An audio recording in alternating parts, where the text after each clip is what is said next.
This is the Universal Wrestling Podcast. Inside the ring, outside the ring, it's all here. We're talking about the greatest sport of all, professional wrestling. Now here's your host, the cream of the crop, Nick Dieterding. Come on! Welcome back to the Universal Wrestling Podcast. My name is Nick Dieterding. Thank you for tuning in. On this episode, I welcome former WWE writer Andrew Goldstein and Kyle from the Apron Bump Podcast. This is part one. Part two will drop next week. So without further ado, let's get to the interview. Here we go. Sir, so what's good, man? How you been? You were on vacation. Where'd you go? I'm good. I'm just, 2 kids in 4 years. So I've kind of curtailed my wrestling podcasting and wrestling viewing, though I still do watch a bunch, but just been a busy 4 years. And most recently, we went to Jamaica.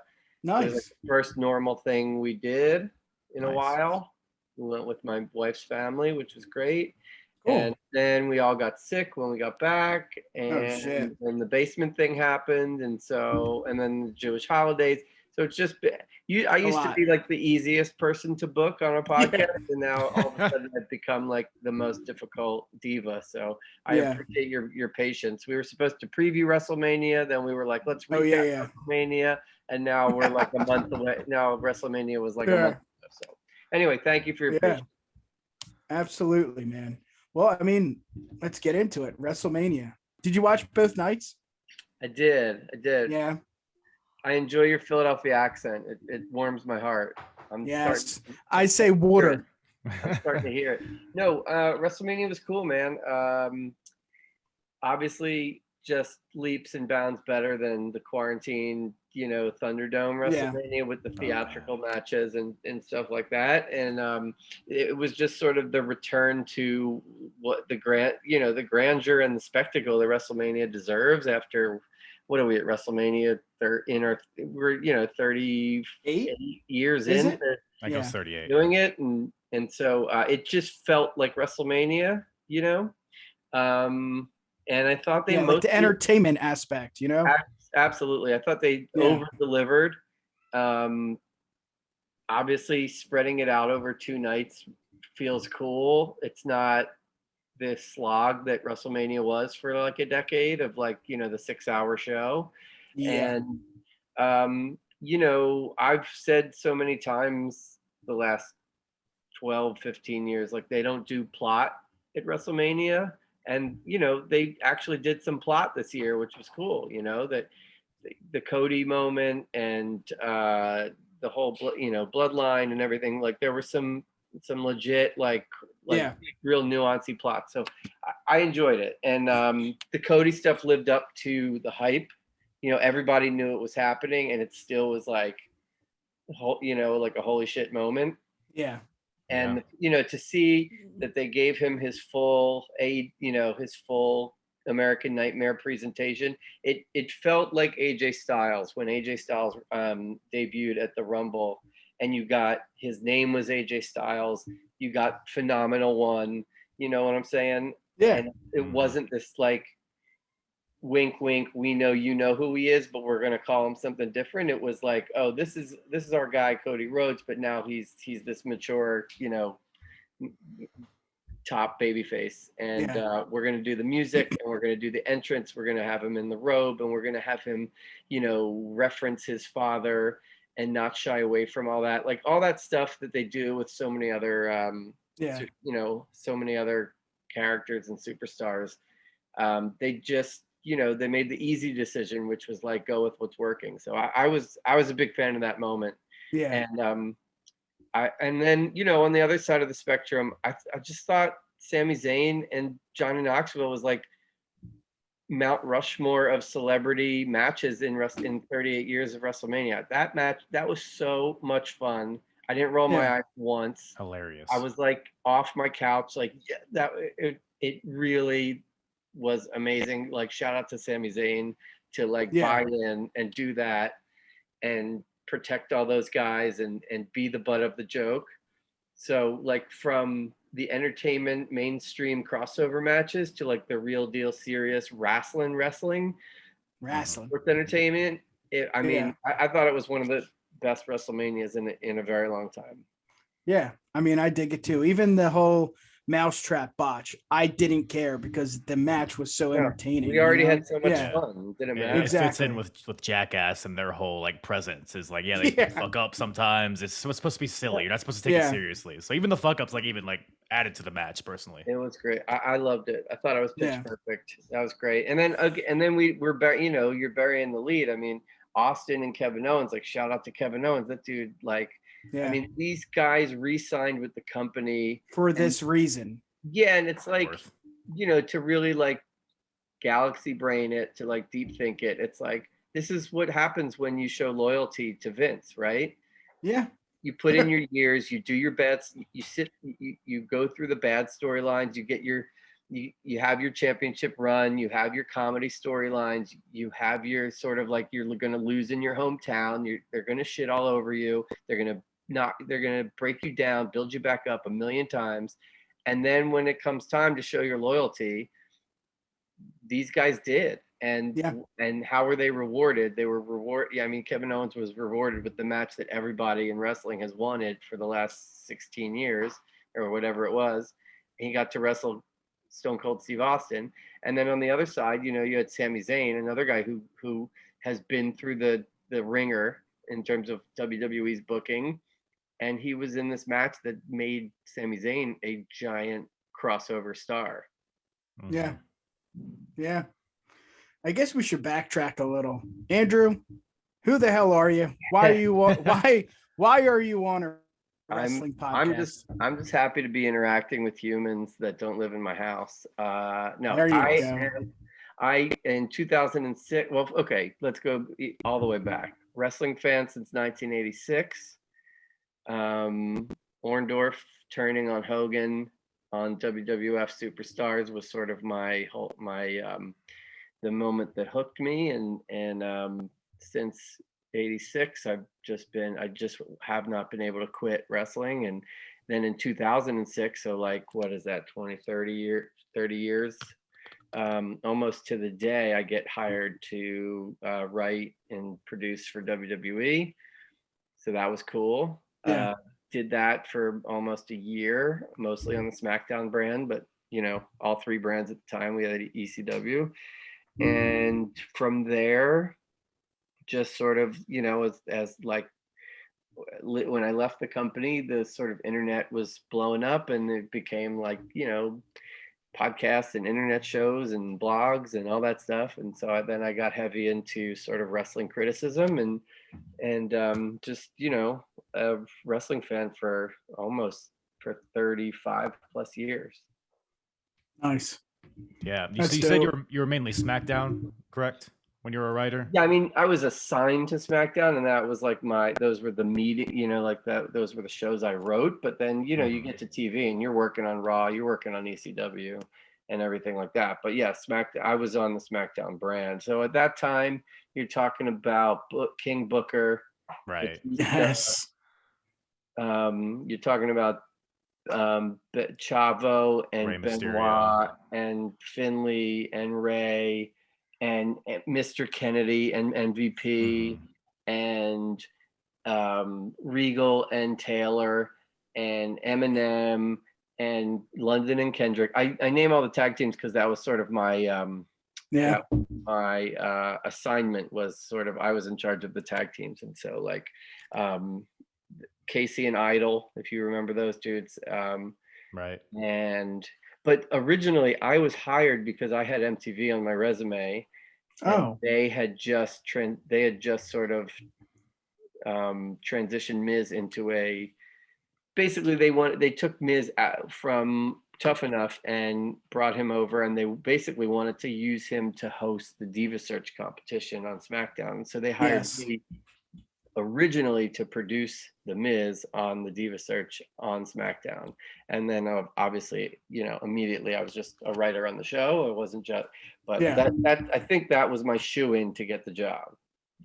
So what I'm hearing is that you're the reason that Miz is such a big star today. You were the rocket ship that sent him to the moon. I take all credit. No, honestly, from the time I started to the time they let me go, Miz, I mean, if you ever go back and watch Miz in 2006, he goes from the dude hosting the Diva Search to literally the last match he wrestled before I left. I mean, again, not taking any credit. I'm just saying in my like 8 months, the progression of where, what Miz did, he wrestled that Beat the Clock challenge with The Undertaker and took him to the limit. Right. And I had this, and I was just like, oh my God, holy shit. Like the Miz, what a coming out. And then, like I got fired and I left, but then to see Miz stay with the company again, another guy overly rewarded for his loyalty. I mean, that dude doesn't miss a day. He's the guy on the Today Show. He's the promotional juggernaut. He's the guy that gets the spinoff on Bravo or on E, sorry. And, yeah, I just look at Miz and I just, I'm so proud. I mean, he's the top 5 heel in the business today. Yeah. Did you see it in him in the beginning? Because you were there right from his start. Are you surprised that he became the big star that he is today? I can't tell you that I saw what he's become in terms of like a former world champion, beat John Cena at WrestleMania, and, Mr. Crossover and, the whole deal and, but you could tell that he wanted it. Yeah. Right.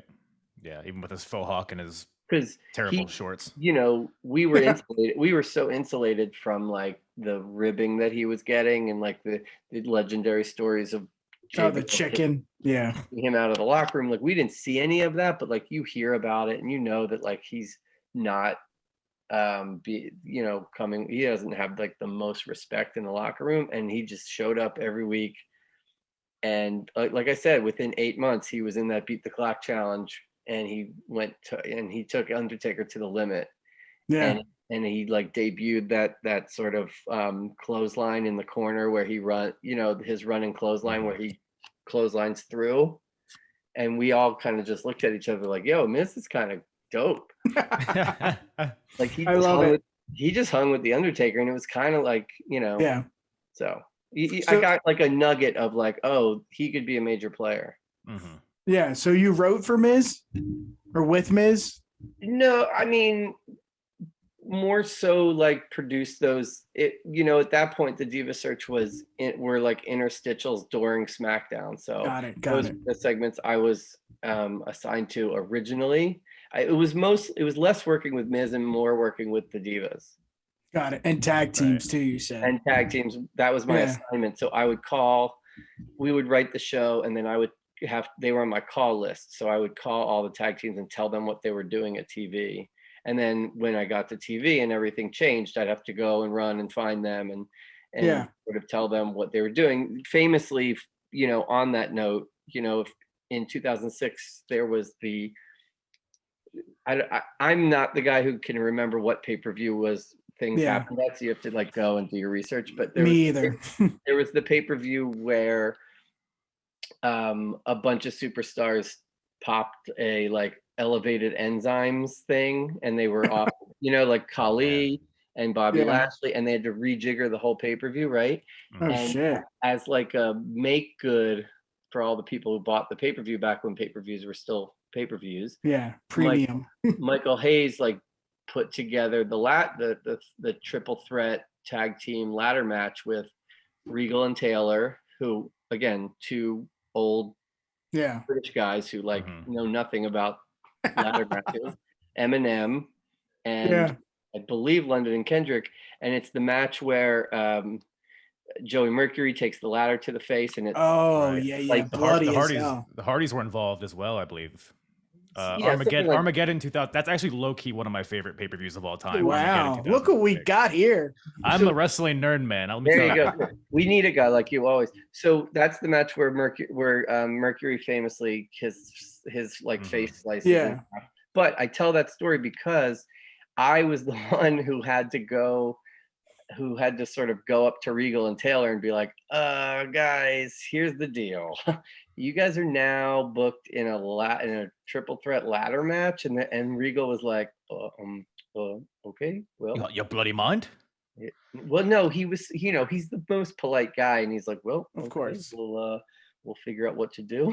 Yeah. And, he takes it as like a challenge. Yeah. And those poor guys, I mean, it's like, you're putting two classic British, gentlemen in this match with I remember even in the match, they're like timidly climbing the ladder. Exactly, Like I don't think they got above the second step. And they could get like named. So it just is one of those things that sticks out in my of like the like business that you have to do in that job. Yeah. Like guys, I'm sorry, Michael. Freebird just booked this match and it's on the card, and you have to be in a ladder match in 2 hours. And they're like, okay. Yeah. Yeah. So I've had Chris Dunn on the show a few times and we talk back and forth. We're actually having, it's like a charity, 10-week charity for leukemia. You guys are doing awesome. You guys are getting good guests. You guys are crushing it. Yeah, buddy. Don't spoil it. If you've heard it, don't spoil it. But The Rock, yes. Dwayne's coming next week. But what I was getting at is he's really close friends with R-Truth. Has that happened to you, or have you stuck? Have you had like any guys in the? Go ahead. What's so funny is I always look at these dudes that come out now and they have this whole arsenal of friends. Like like Kaz comes out and he's doing Wale Mania and he's like best friends with the New Day and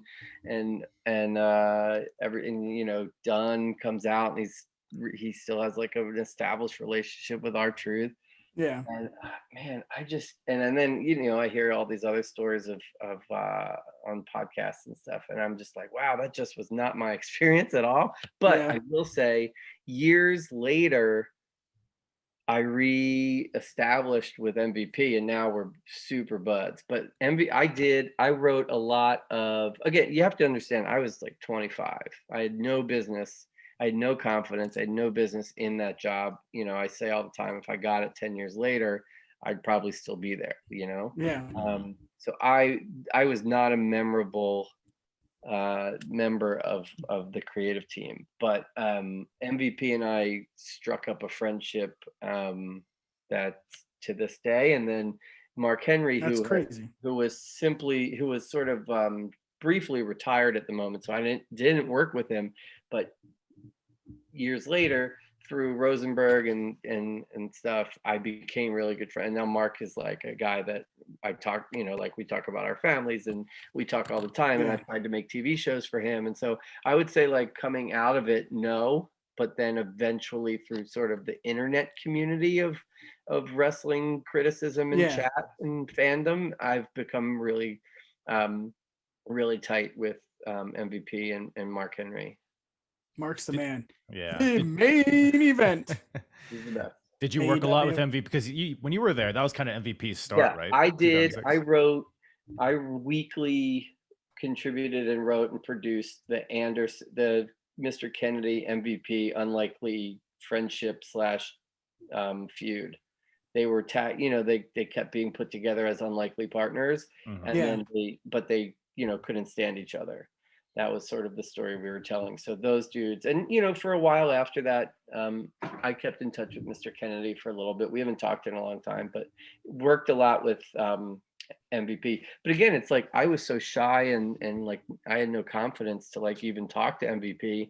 Yeah. And now it's like we look back at it and laugh because it's like, man, we would have had so much fun had we had the friendship that we have now back then, because we would have been able to sit down and like really like dig into these segments and stuff. Yeah, that's how I feel about my college days.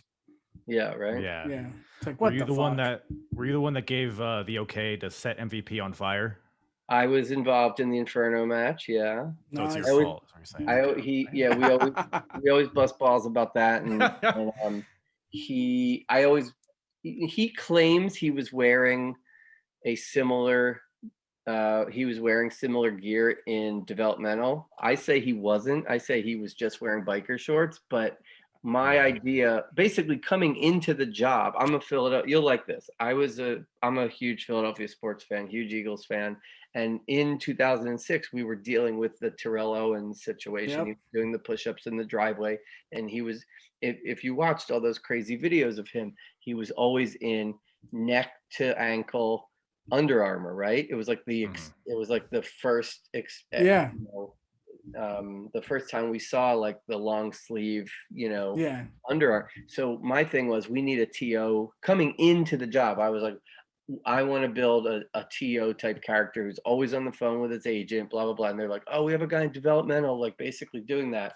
So I went down to Kentucky, OVW, and like, met him and saw what he was doing. And then me and Dusty and the SmackDown team, like we put together that whole story of MVP and, who's his agent going to be, and coming out through the tunnel and wearing the eye black, and and the seamstresses turned what we said, which was, let's have him in TO style, all one monochrome like Under Armour tights.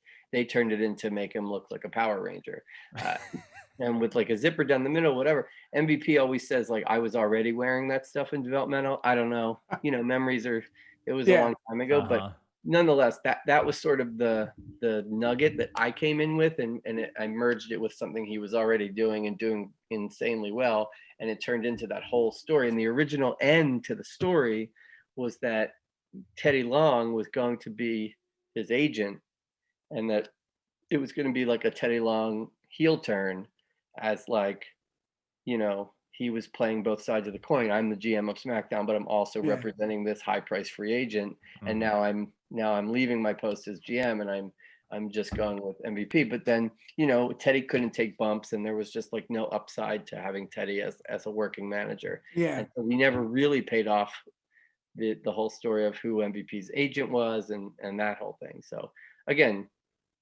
those are the type of things that happen with WWE. But anyway, yes, worked a lot with MVP, and I'm so proud to see like him come back and have this run, and just be like a major player and mouthpiece and get guys over. And I mean, Omos with MVP as his mouthpiece, I mean, the sky's the limit.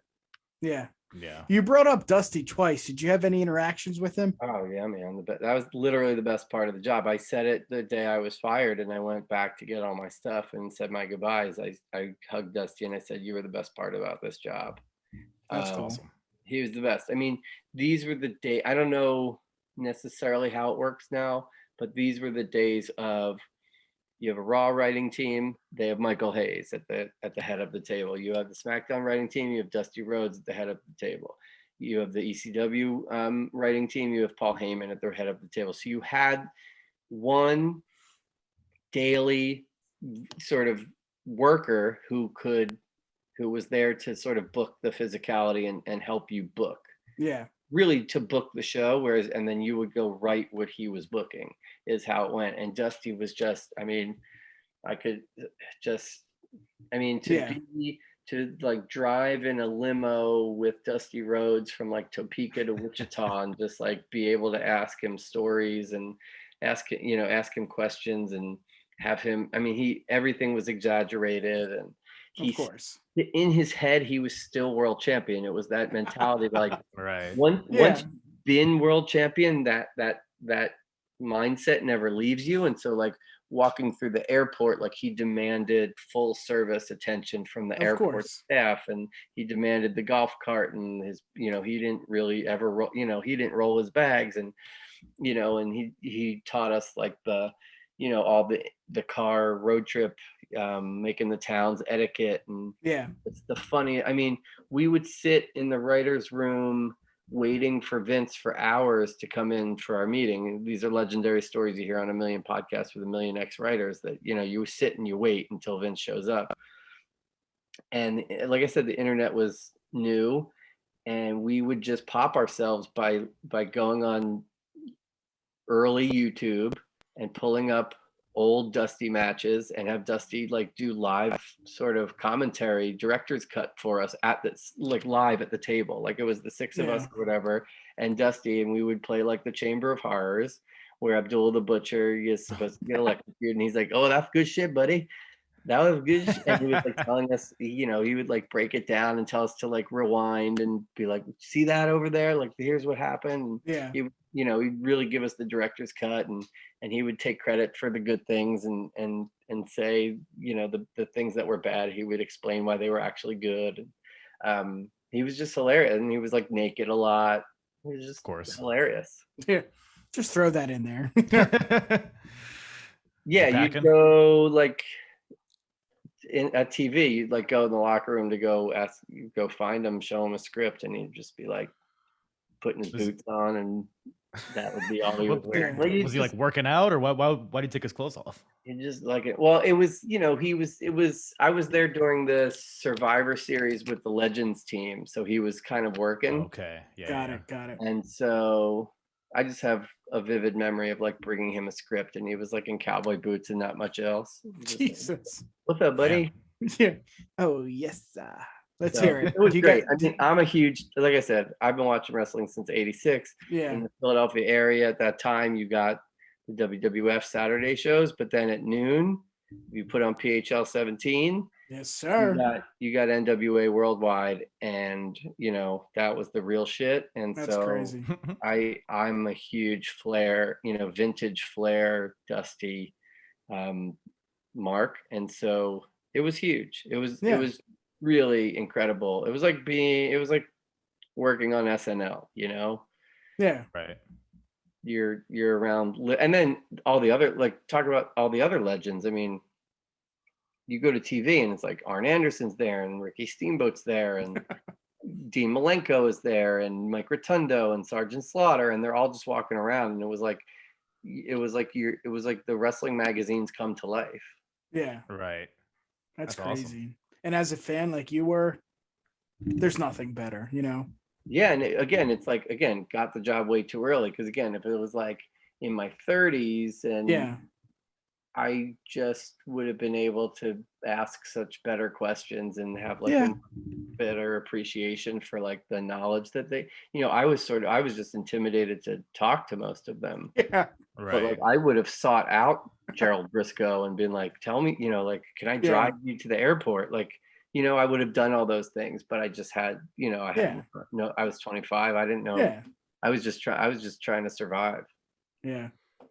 Yeah. What was that the dynamic? You could just go up to any of them and kind of pick their brain on anything? I mean, you could, but it was like, it was risky, because if you fucked up, I mean, it's shark infested waters. It's a political minefield. So like you could, the perception of you palling around with a legend could get turned on you in an instant. It could be like, look at this guy. Who does this guy think he is? Like, there was just a lot of that. Like, you really just had to toe like a really careful line. Like, if you were sitting down in the bleachers with a wrestler, with like a superstar going over a promo, like someone somewhere would turn that around on you and be like, look, you're his boy. Yeah, or like you're trying to curry favor with the boys, and you're trying to get, you're trying to you're playing favorites. Yeah, there was just like a negative side to you couldn't win. Yeah, political. But again, all these dudes come out of the system now, and they're like best friends with all the, like Brian Gewirtz, who I love and worked with. He's like best friends with, he like works for The Rock now, and he's like best friends with Edge and Christian, and it's just like, that was just not my experience. Yeah. Right. Yeah. Did that environment, like that political kind of maneuvering, set you up? Like, did you learn anything from that going forward after your time in WWE? Yeah, I mean,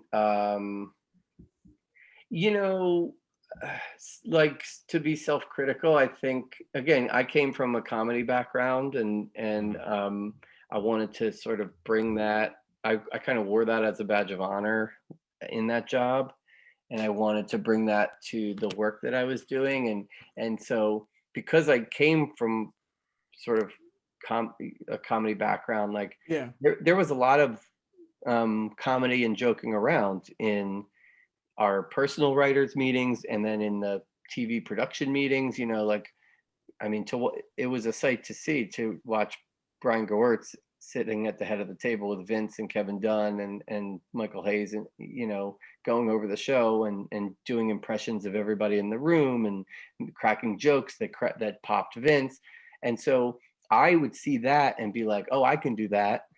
And and so I probably took some liberties that somebody like Brian, who had earned the respect to do that, I probably took some liberties of like in confidence with some wrestlers who I thought, I was cool, like 100% cool with, like do an impression of a wrestler. But then that gets then it's just like that word gets out and it's like, who just that new guy, like I just didn't have the gravitas to. Yeah. So I kind of misjudged that kind of thing. And then also like guys like Michael Hayes, like I didn't realize the extent to which like that was their life, right? He, like Michael Hayes, since he's a teenager, has been in the wrestling business and he's never known any other life. And so to shit on something wrestling related in his presence where everybody might laugh, Michael Hayes is like, yo, that's my, like he would take it personally. And so that it's things like that. It's just like learning. It's almost like working in a newsroom. Like, you kind of have to earn your your freedom to be a sarcastic fuck. Like you can't just come in hot, making jokes and doing impressions of people.